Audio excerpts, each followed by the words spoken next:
Ruth, chapitre 1. À l'époque où les chefs gouvernaient Israël, une famine survint dans le pays. Un homme de Bethléem en Juda partit séjourner avec sa femme et ses 2 fils dans la campagne du pays de Moab. Cet homme s'appelait Élimélec, sa femme Noémie, et ses 2 fils Malon et Kilion. Ils faisaient partie des Éphratiens de Bethléem en Juda.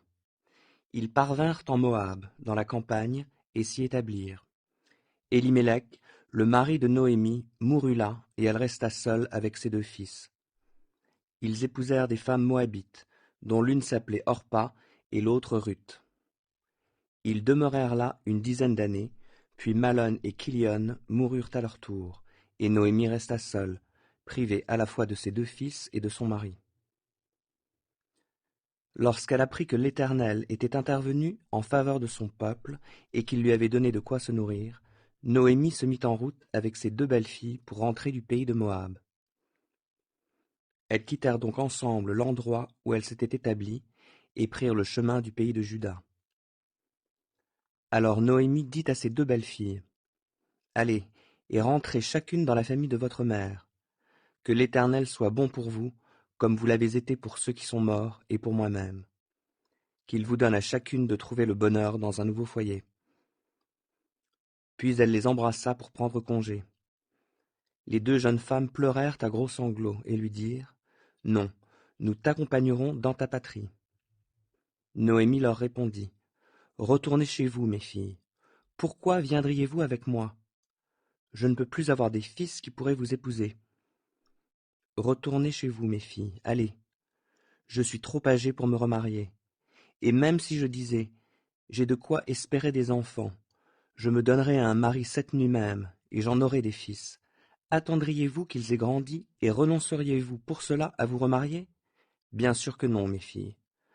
Je suis bien plus affligée que vous, car l'Éternel est intervenu contre moi. » Alors les 2 belles-filles se remirent à sangloter. Finalement, Orpa embrassa sa belle-mère, mais Ruth resta avec elle. Noémie lui dit, « Regarde, ta belle-sœur est partie rejoindre son peuple et ses dieux, fais comme elle, retourne chez les tiens. » Mais Ruth lui répondit, « N'insiste pas pour que je te quitte et que je me détourne de ta route.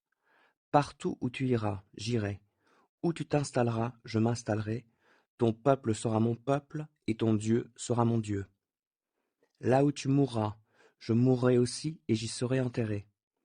Que l'Éternel me punisse avec la plus grande sévérité, si autre chose que la mort me sépare de toi. » Devant une telle résolution à la suivre, Noémie cessa d'insister, et elles s'en allèrent toutes 2 ensemble jusqu'à Bethléem. Leur arrivée là-bas mit toute la localité en émoi. « Est-ce bien la Noémie ? Demandèrent les femmes. Elle leur répondit, « Ne m'appelez plus Noémie, l'heureuse, appelez-moi Mara, l'affligée, car le Tout-Puissant m'a beaucoup affligée. Je suis partie d'ici comblée, et l'Éternel m'y fait revenir les mains vides. Alors pourquoi m'appeler encore Noémie, quand l'Éternel s'est prononcé contre moi, et que le Tout-Puissant m'a plongée dans l'affliction? » C'est ainsi que Noémie et sa belle-fille, Ruth, la Moabite, revinrent des plaines de Moab. Lorsqu'elles arrivèrent à Bethléem, c'était le début de la moisson de l'orge. Ruth 2.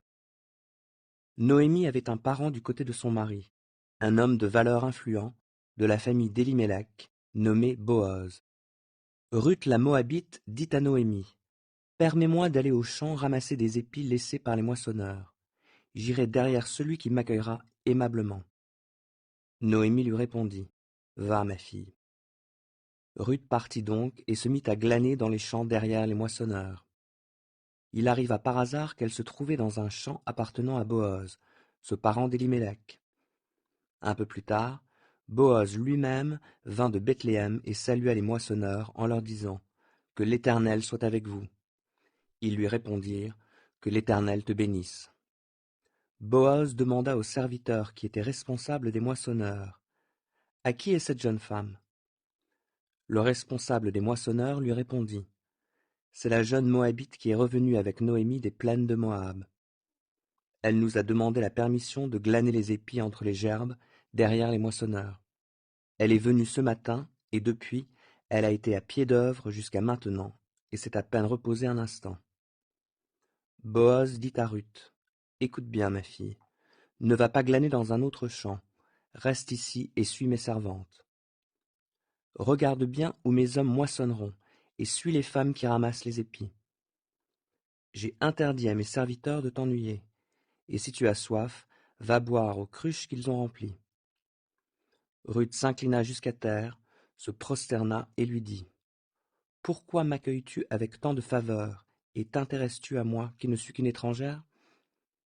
Boaz lui répondit: On m'a bien raconté tout ce que tu as fait pour ta belle-mère après la mort de ton mari.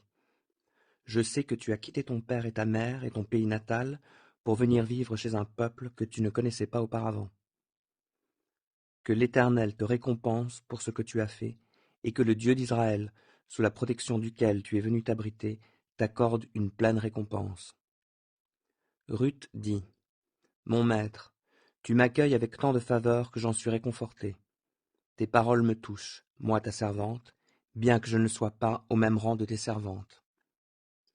À l'heure du repas, Boaz lui dit: Approche-toi et viens prendre un morceau de pain, trempe-le dans la vinaigrette. Alors elle s'assit à côté des moissonneurs, et Boaz lui offrit des épis grillés. Elle en mangea à satiété et garda le reste. Quand elle retourna pour glaner, Boaz ordonna à ses serviteurs: Permettez-lui aussi de glaner entre les gerbes sans la rabrouer. Laissez même tomber exprès pour elle quelques épis des javelles, et abandonnez-les pour qu'elle puisse les ramasser. Et ne lui faites pas de reproches. Ainsi Ruth glana dans le champ jusqu'au soir, puis elle battit ce qu'elle avait ramassé. Il y avait 40 litres d'orge. Elle l'emporta, rentra au village et montra à sa belle-mère ce qu'elle avait ramassé. Elle sortit aussi les épis qui restaient de son repas de midi, après qu'elle se fut rassasiée, et les lui donna. Sa belle-mère lui demanda: Mais où donc as-tu glané aujourd'hui? Dans quel champ as-tu travaillé? Que l'Éternel bénisse celui qui a eu pour toi tant d'attention. Alors Ruth raconta à sa belle-mère chez qui elle avait travaillé, et lui apprit qu'il s'appelait Boaz. Noémie dit à sa belle-fille: Que l'Éternel le bénisse. L'Éternel n'a cessé d'être bon envers nous les vivants, comme il l'a été envers ceux qui sont morts. Puis elle ajouta: Cet homme est notre proche parent, l'un de ceux qui ont le devoir de prendre soin de notre lignée. Alors Ruth la Moabite reprit: Il m'a même dit: Reste avec mes serviteurs jusqu'à ce qu'ils aient fini toute ma moisson. Noémie lui répondit: C'est bien, ma fille, continue d'aller avec ces servantes, ainsi tu ne risqueras pas de te faire maltraiter dans un autre champ. Ruth resta donc avec les servantes de Boaz pour glaner jusqu'à la fin de la moisson des orges, puis de celle des blés, et elle habitait avec sa belle-mère. Ruth 3. Noémie, la belle-mère de Ruth, lui dit un jour: Ma fille, je ne veux pas négliger de te chercher une situation qui te rende heureuse. Tu sais que Boaz, avec les servantes duquel tu as travaillé, est notre parent. Ce soir, il doit vanner l'orge amassée dans l'air. Lave-toi donc et parfume-toi, puis mets tes plus beaux habits, et rends-toi à l'air où il bat son orge. Mais ne fais pas connaître ta présence avant qu'il ait fini de manger et de boire. Quand il se couchera pour dormir, note bien l'endroit où il s'installe. Approche-toi, écarte la couverture pour lui découvrir les pieds, et puis couche-toi là. Il te dira alors ce que tu devras faire. Ruth lui répondit: Je ferai tout ce que tu me dis. Elle descendit dans l'air et suivit toutes les instructions de sa belle-mère. Boaz mangea et but, et il fut très content. Puis il alla se coucher au bord du tas d'orge. Alors Ruth s'approcha tout doucement, elle écarta la couverture pour découvrir ses pieds, et se coucha là. Au milieu de la nuit, Boaz eut un frisson. Il se pencha en avant, et s'aperçut qu'une femme était couchée à ses pieds. Qui es-tu? Lui demanda-t-il. Je suis Ruth, ta servante. Veuille me prendre sous ta protection, car en tant que proche parent, tu es responsable de moi. Que l'Éternel te bénisse, ma fille, lui dit-il. Ce que tu viens de faire est une preuve d'amour envers ta belle-mère encore plus grande que ce que tu as déjà fait. En effet, tu aurais pu courir après les jeunes hommes, qu'ils soient pauvres ou riches. Maintenant, ma fille, ne t'inquiète pas. Je ferai pour toi tout ce que tu demandes, car tous les gens de l'endroit savent que tu es une femme de valeur. Il est vrai que j'ai envers toi la responsabilité d'un proche parent, mais il existe un parent plus direct que moi. Passe ici la fin de la nuit, et demain matin, nous verrons si cet homme veut s'acquitter envers toi de sa responsabilité de proche parent. Si oui, qu'il le fasse. S'il refuse, je te promets, aussi vrai que l'Éternel est vivant, que je m'en acquitterai envers toi. En attendant, reste couchée jusqu'au matin. Elle resta couchée à ses pieds jusqu'au matin, puis elle se leva au petit jour, avant que l'on puisse se reconnaître, car Boaz avait dit, « Il ne faut pas que l'on sache qu'une femme est venue sur l'aire. » Avant qu'elle parte, il lui dit, « Donne la cape que tu portes, tiens-la bien. » Elle la tint ainsi, et il y versa 25 litres d'orge, et l'aida à les charger sur elle. Puis elle rentra à la ville. Quand elle arriva chez sa belle-mère, celle-ci lui demanda, « Comment les choses se sont-elles passées, ma fille ?» Alors Ruth lui raconta tout ce que cet homme avait fait pour elle. Elle ajouta, « Il m'a même donné ses 25 litres d'orge, car il m'a dit, « Tu ne retourneras pas les mains vides auprès de ta belle-mère. » Noémie lui dit, « Maintenant, ma fille, reste là jusqu'à ce que tu saches comment les choses tourneront, car cet homme ne se donnera aucun répit avant d'avoir réglé cette affaire aujourd'hui. » Ruth 4. Boaz se rendit à la porte de la ville, et il y prit place.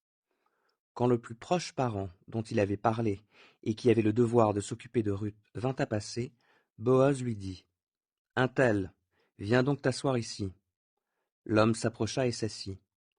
Boaz fit approcher 10 hommes parmi les responsables de la ville, et leur demanda de s'asseoir avec eux. Lorsqu'ils se furent installés, il s'adressa ainsi au plus proche parent. Noémie, qui est revenue du pays de Moab, met en vente le champ d'Élimélec, notre parent. J'ai pensé t'en informer et te proposer de le racheter par devant les habitants de la ville et les responsables de mon peuple ici présents. Si tu veux exercer ton droit de rachat, fais-le. Sinon, déclare-le-moi, que je le sache, car tu viens en premier lieu pour disposer du droit de rachat, et je viens directement après toi. L'homme lui répondit, « Oui, je veux le racheter. » Boaz poursuivit, « Si tu acquiers le champ de la main de Noémie, tu prendras pour femme Ruth la Moabite, la veuve du défunt, pour donner au défunt une descendance qui héritera de son patrimoine. » Dans ces conditions, dit le plus proche parent, je ne peux pas racheter pour mon compte, car je ferai tort à mon propre patrimoine. Reprends donc à ton compte mon droit de rachat, car je ne puis en profiter moi-même. Autrefois, en Israël, lorsqu'on procédait à un rachat ou à un échange de biens, la coutume voulait que l'un des contractants ôte sa sandale et la donne à l'autre pour valider la transaction. Ainsi, l'homme qui avait le droit de rachat dit à Boaz, « Acquiers le champ », et il retira sa sandale. Alors Boaz déclara aux responsables et à tous ceux qui étaient là, « Vous êtes témoins aujourd'hui que j'ai acquis de la main de Noémie tout ce qui appartenait à Élimélec et tout ce qui était à Kilion et à Malon. De ce fait, je prends aussi pour femme Ruth la Moabite, la veuve de Malon, pour susciter au défunt une descendance qui recevra son héritage, et pour que son nom ne disparaisse pas dans son lignage et dans sa ville natale. Vous en êtes témoins aujourd'hui. » Alors tous ceux qui se trouvaient à la porte et tous les responsables dirent, « Oui, nous en sommes témoins. » Que l'Éternel rende la femme qui entre dans ta famille semblable à Rachel et à Léa, qui, à elles deux, ont donné naissance à tout le peuple d'Israël. Puisses-tu toi-même prospérer à Ephrata et devenir célèbre à Bethléem. Que l'Éternel t'accorde, par cette jeune femme, une descendance aussi nombreuse que celle de Péré, le fils que Tamar a donné à Juda. C'est ainsi que Boaz prit Ruth pour femme. Lorsqu'il se fut uni à elle, l'Éternel accorda à Ruth de devenir enceinte, et elle donna naissance à un fils. Les femmes de Bethléem dirent à Noémie, « Béni soit l'Éternel, qui ne t'a pas privé d'un soutien de famille. Que son nom devienne célèbre en Israël. Il te rendra une raison de vivre et prendra soin de toi dans tes vieux jours, puisque c'est ta belle-fille qui t'aime, qui t'a donné ce petit-fils. Elle vaut mieux pour toi que 7 fils. » Noémie prit le nouveau-né et le serra sur son cœur. C'est elle qui se chargea de l'élever. Les voisines s'écrièrent: Noémie a eu un fils, et elles lui donnèrent le nom d'Obed. Obed fut le père d'Isaïe et le grand-père de David. Voici la liste généalogique de Péré. Péré eut pour fils Hetzron, qui eut pour fils Ram, qui eut pour fils Aminadab, qui eut pour fils Nachon, qui eut pour fils Salma, qui eut pour fils Boaz, qui eut pour fils Obed, qui eut pour fils Isaïe, qui eut pour fils David.